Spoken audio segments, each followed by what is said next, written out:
पूरी दुनिया में गेहूं और जौ की कुल पैदावार का करीब 1/3 हिस्सा अकेले रूस और यूक्रेन में पैदा होता है। यही वजह है कि रूस पर प्रतिबंध लगते ही कुछ देशों में अनाज की किल्लत हुई तो कई देशों में कीमतें बढ़ गईं। यही हाल लोहे और स्टील जैसी चीजों का हो रहा है, जिनका सबसे ज्यादा एक्सपोर्ट यूक्रेन और रूस से होता था। उधर अमेरिका के रक्षा मंत्रालय ने दावा किया कि यूक्रेन में उलझे होने के बावजूद रूस की सेना पूरी ताकत के साथ सीरिया में टिकी हुई है, जबकि बीते कुछ महीनों से दुनिया भर के मीडिया में दावा किया जा रहा है कि पुतिन सीरिया से अपने सैनिक निकाल रहे हैं ताकि उन्हें यूक्रेन में झोंका जा सके। लेकिन उन तमाम मीडिया रिपोर्ट को गलत बताते हुए अमेरिका के रक्षा मंत्रालय पेंटागन ने बिल्कुल उलट दावा किया। एक सीनियर रक्षा अधिकारी ने अमेरिकी संसद के ऊपरी सदन सेनेट की विदेश मामलों की कमेटी के आगे बयान दिया कि हमने सीरिया में न तो रूस की गतिविधियों में कोई खास बदलाव देखा है और न ही बशर अल असद के लिए उनकी मदद में कोई फर्क पाया है, जिसका मतलब साफ है कि सीरिया पुतिन के रडार पर लगातार बना हुआ है। यूक्रेन की जंग अपनी जगह है, लेकिन यूक्रेन के चक्कर में रूस सीरिया को किसी भी हाल में अपने हाथ से निकलने नहीं देना चाहता, क्योंकि सीरिया रूस से बाहर पुतिन के दबदबे की निशानी है। अमेरिकी रक्षा अधिकारी ने कहा कि हो सकता है कि सीरिया के थोड़े बहुत लड़ाके यूक्रेन गए हों, लेकिन रूस का हजारों की संख्या में सीरिया के लड़ाकों को यूक्रेन में तैनात करने का दावा गुमराह करने के लिए फैलाई गई गलत जानकारी है। यूक्रेन में चल रही जंग की वजह से रूस की सरकारी एयरलाइन कंपनी एरोफ्लोट बहुत बड़ी मुसीबत में आ गई। कंपनी का कारोबार तो चौपट हुआ ही, विमानों की भी किल्लत खड़ी हो गई। अब रूस की सरकार ने कंपनी को बचाने के लिए करीब 10,000 करोड़ की मदद का ऐलान किया है, लेकिन कंपनी का इतनी बड़ी रकम से भी बेड़ा पार नहीं होने वाला। भारतीय रुपयों में करीब 18,000 करोड़ जुटाने की कोशिश हो रही है, जिसमें 10,000 करोड़ की मदद तो रूस की सरकार ही करेगी, जबकि बाकी की रकम जुटाने के लिए इमरजेंसी शेयर इशू किए जाएंगे। मतलब वहां के शेयर बाजार से रकम जुटाई जाएगी। यूक्रेन की जंग शुरू होते ही एरोफ्लोट पर मुसीबत आनी शुरू हो गई थी। यूरोप ने अपनी एयर स्पेस रूस के विमानों के लिए बंद कर दी। इससे एरोफ्लोट के प्लेन उन देशों में पहुंचने बंद हो गए जहां से वो सबसे ज्यादा मुनाफा कमाती थी। ऊपर से विमानों का संकट खड़ा हो गया, क्योंकि बोइंग और एयरबस जैसी कंपनियों ने अपने प्लेन वापस मांग लिए, जिन्हें एयरफ्लोट लीज पर लेकर चला रही थी।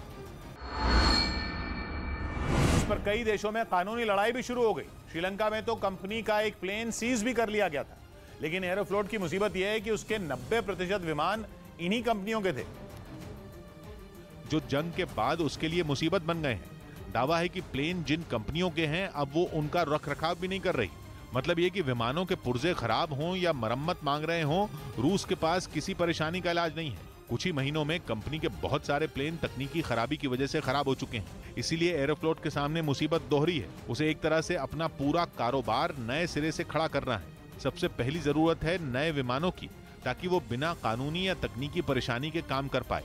और दूसरी बड़ी चुनौती है विमानों के लिए नए रूट ढूंढना, वो भी ऐसे रूट जिन पर तगड़ा मुनाफा कमाया जा सके। खबर है कि विमान बनाने वाली रूस की ही कंपनियों से एरोफ्लोट अब नए विमान खरीदेगी।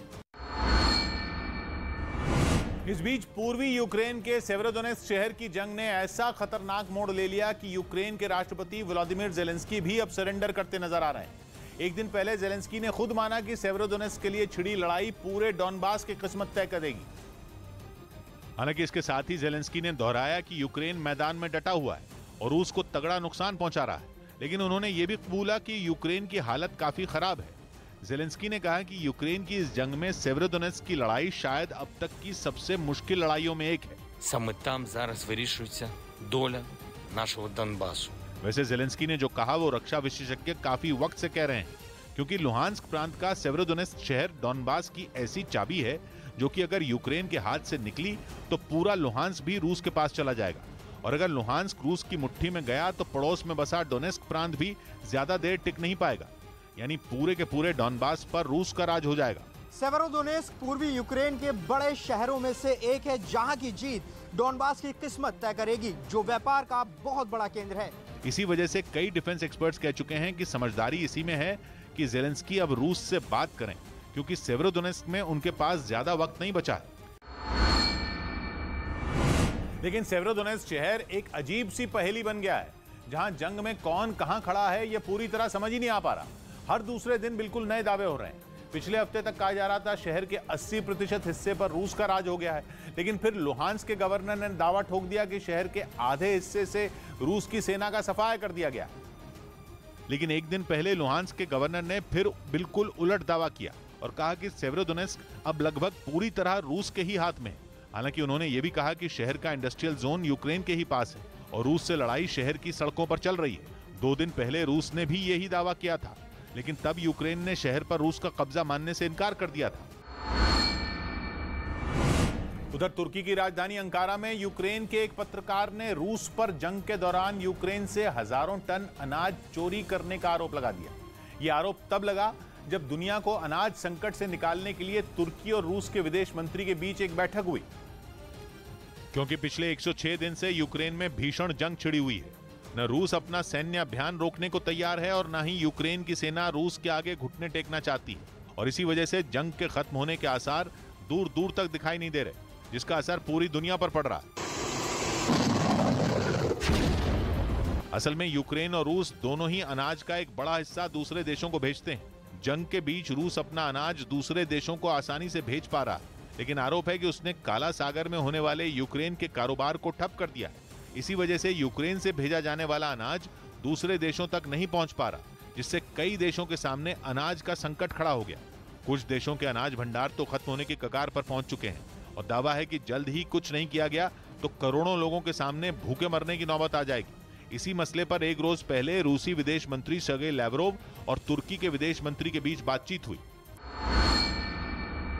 हालांकि इसका कोई ठोस नतीजा नहीं निकला। पश्चिमी देशों ने आरोप लगाया कि रूस अनाज संकट को अपने लिए एक मौके के तौर पर देख रहा है, या यूं कहें कि रूस दुनिया में अनाज संकट खड़ा कर पश्चिमी देशों को झुकाने की कोशिश कर रहा है और उसे यह लग रहा है कि अगर उसने यूक्रेन के बंदरगाहों को खोल दिया तो उसके हाथ से जीती हुई बाजी निकल जाएगी। पश्चिमी देशों का आरोप है कि अनाज संकट को खत्म करने के लिए रूस ने एक बार फिर प्रतिबंध हटाने की शर्त रख दी। उसने ये साफ किया कि पश्चिमी देशों की लगाई पाबंदियां हटने के बाद ही वो काला सागर से यूक्रेन के जहाजों को जाने देगा। लेकिन रूस के विदेश मंत्री सर्गेई लैवरोव ने पश्चिमी देशों के लगाए सारे आरोपों को झूठा बता दिया। उन्होंने कहा कि रूस और यूक्रेन की जंग का ग्लोबल फूड क्राइसिस से कोई लेना देना नहीं है। पश्चिमी देश और खासतौर पर अमेरिका सिर्फ उसके खिलाफ अफवाह फैला रहे हैं। तुर्की के विदेश मंत्री के साथ हुई बैठक के बाद उन्होंने ये भी साफ किया कि अनाज ले जा रहे किसी भी जहाज को रूस नहीं रोकेगा। रूसी सैनिक हर जहाज को चेक करेंगे। ये देखा जाएगा कि अनाज की जगह इनमें हथियार तो नहीं है। अगर हथियार मिले तो उस जहाज को जब्त कर लिया जाएगा और अगर उसमें अनाज हुआ तो जाने दिया जाएगा। उन्होंने ये भी कहा कि काला सागर में रूस ने अपनी हिफाजत के लिए बारूदी सुरंगें भी लगाई हैं, लेकिन अगर अनाज का जहाज जाएगा तो उन्हें हम फौरन हटा लेंगे, ताकि अनाज ले जा रहे जहाज को किसी तरह का कोई नुकसान न पहुंचे। लेकिन रूस के विदेश मंत्री सर्गेई लैवरोव उस वक्त सकते में आ गए जब यूक्रेन के एक पत्रकार ने उनसे एक सवाल पूछ लिया और सवाल के जरिए उस पत्रकार ने रूस पर जंग के दौरान यूक्रेन से अनाज चोरी करने का आरोप लगा दिया। यूक्रेन के पत्रकार ने सवाल पूछा कि जंग के दौरान रूस ने अनाज के अलावा यूक्रेन से और क्या-क्या चुराया और किन को बेचा। पश्चिमी मीडिया का दावा है कि इस सवाल के बाद रूस के विदेश मंत्री सर्गेई लैवरोव कुछ देर के लिए चुप हो गए। हालांकि बाद में उन्होंने आरोपों से इनकार कर दिया। उन्होंने जवाब दिया कि आप यूक्रेनियन हमेशा इस बात से परेशान रहते हैं कि आप क्या चुरा सकते हैं और आपको लगता है कि हर कोई ऐसा ही सोचता है। हालांकि पश्चिमी देशों का आरोप है कि रूस यूक्रेन से करीब 6 लाख टन अनाज चोरी कर चुका है और हजारों टन अनाज दूसरे देशों तक को बेच चुका है। आरोप यह भी है कि रूस अफ्रीका के सूखाग्रस्त देशों को यूक्रेन से चोरी किया गया गेहूं बेचने की कोशिश कर रहा है। हालांकि रूस इन आरोपों को सिर्फ अफवाह बता रहा है। इस बीच पश्चिमी मीडिया ने दावा किया कि नेटो के नए गेम प्लान ने पुतिन को परेशान कर दिया, क्योंकि रूस को ताकत दिखाने के लिए पोलैंड में नेटो ने अब तक का सबसे बड़ा सैन्य अभ्यास शुरू किया, जिसमें नेटो के 14 सदस्य देशों समेत रूस के पड़ोसी देश फिनलैंड और स्वीडन ने भी हिस्सा लिया। दावा है कि इस अभ्यास में इन देशों के करीब 30,000 सैनिक शामिल हुए, जबकि 45 से ज्यादा युद्धपोत और 75 से ज्यादा विमान बाल्टिक सागर और उससे लगी पोलैंड की सीमा पर हुई इस मिलिट्री ड्रिल में शामिल हुए। साथ ही नेटो देशों के 17 एयर डिफेंस सिस्टम की ताकत को भी इस अभ्यास के जरिए परखा गया। असल में यूक्रेन युद्ध ने दिखा दिया कि समंदर में बढ़ती रूस की ताकत सीधे सीधे नेटो को चुनौती है, जिससे निपटने के लिए उसने इस अभ्यास के जरिए अपनी तैयारियों को परखा। यानी नेटो भले ही जंग का हिस्सा ना हो, लेकिन उसका शक्ति प्रदर्शन रूस की ही दहलीज पर होता है, जैसे वो पुतिन को इशारों में चेतावनी दे रहे हों। हालांकि नेटो ने इस अभ्यास का मकसद यूरोप की सुरक्षा बताया, लेकिन यूक्रेन युद्ध के बीच इसने पुतिन की टेंशन को और बढ़ा दिया। जबकि नेटो की दलील है कि फिनलैंड और स्वीडन को सदस्यता देने पर यूक्रेन युद्ध की आंच उस तक भी पहुंच सकती है, क्योंकि इन दोनों देशों की ओर से नेटो की सदस्यता के लिए अर्जी देने के बाद तो पुतिन के तेवर और खतरनाक हो चुके हैं। वो कई बार नेटो को गंभीर अंजाम भुगतने की चेतावनी भी दे चुके हैं, जिसके लिए उन्होंने रूस के पश्चिमी हिस्से में नए मिलिट्री बेस बनाने की भी तैयारी कर ली। मतलब एक और नेटो को जवाब देने के लिए रूस कमर कसकर तैयार है, तो दूसरी ओर पुतिन पर दबाव बनाने के लिए नेटो ने भी रूस के पड़ोस में अपना सबसे बड़ा सैन्य अभ्यास शुरू कर दिया। इसके साथ ही फिनलैंड और स्वीडन को सदस्यता देकर नेटो का रूस को उत्तर की तरफ से भी घेरने का प्लान है, और रूस को यह डर सता रहा है कि ऐसा हुआ तो उसकी आर्थिक राजधानी कहा जाने वाला शहर सेंट पीटर्सबर्ग भी सुरक्षित नहीं रहेगा, क्योंकि फिनलैंड बाल्टिक सागर के किनारे बसा देश है। ऐसे में अगर नेटो चाहे तो एस्टोनिया और फिनलैंड के बीच नाकेबंदी कर रूस को घेर सकता है, और इस वजह से बाल्टिक सागर में रूस का आना जाना मुश्किल हो सकता है। इससे रूस के समुद्री रास्ते से होने वाला व्यापार पर भी असर पड़ेगा, और रूस इसी वजह से नहीं चाहता कि नेटो उसकी उत्तरी सीमा तक पहुंचे। वहीं रूस के सरकारी टीवी चैनल रशिया 1 ने जर्मनी पर हमला करने की धमकी दी। पश्चिमी मीडिया ने इसका एक वीडियो भी जारी किया,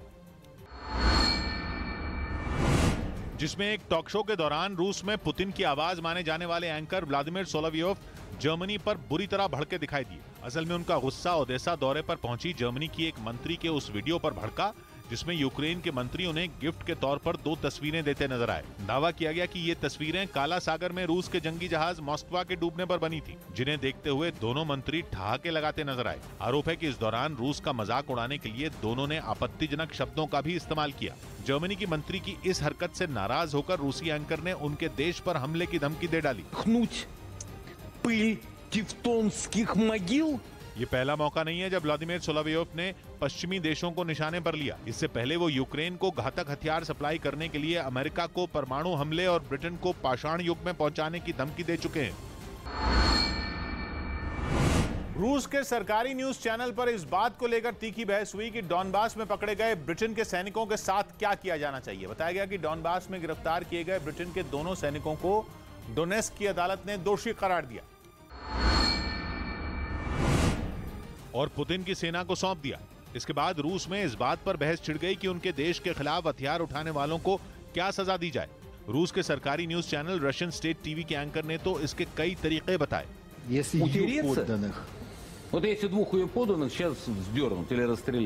इस बात पर वहां मौजूद बाकी लोग भड़क उठे। बहस में हिस्सा लेने वाले एक शख्स ने उन्हें फांसी देने की मांग की, जिसके लिए उसने सद्दाम हुसैन को मिली सजा की दलील दी।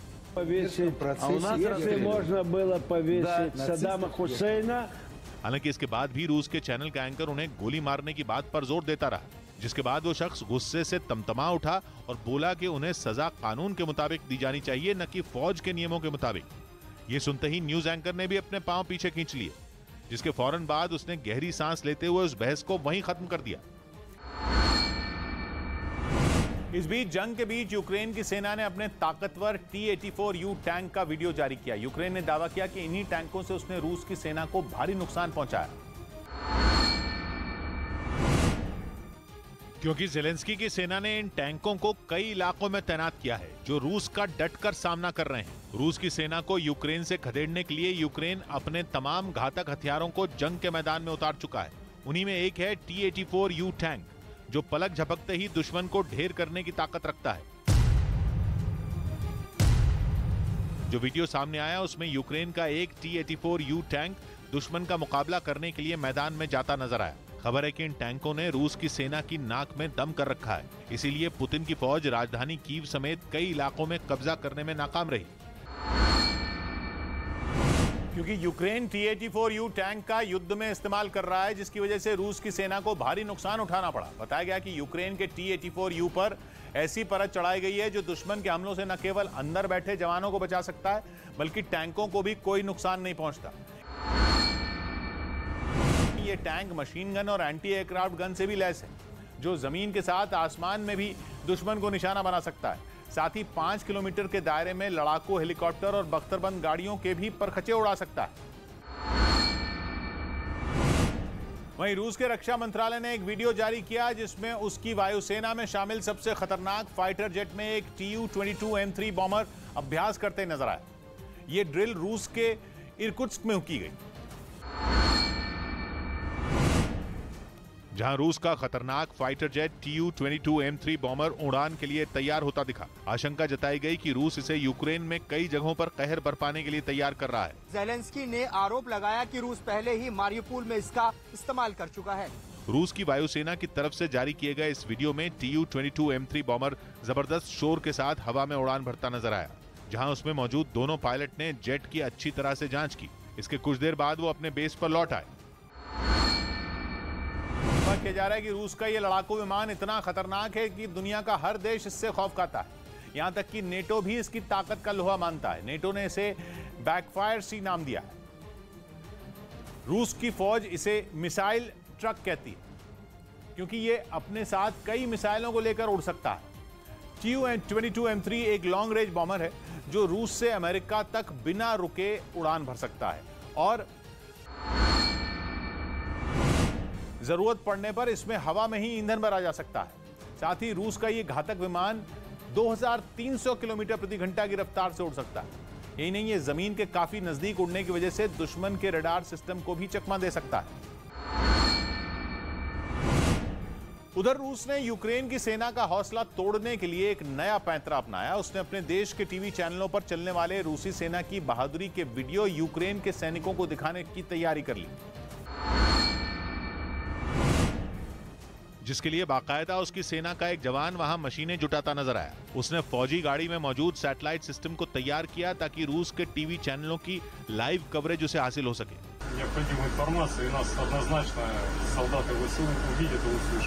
दावा किया गया कि इसके जरिए रूस यूक्रेन के सैनिकों को जंग की हकीकत बताएगा। साथ ही उसके सैनिक ज़ेलेंस्की के हाथ से छूटते यूक्रेन और वहां ताकतवर होते रूस की कहानियां लोगों तक पहुंचाएंगे।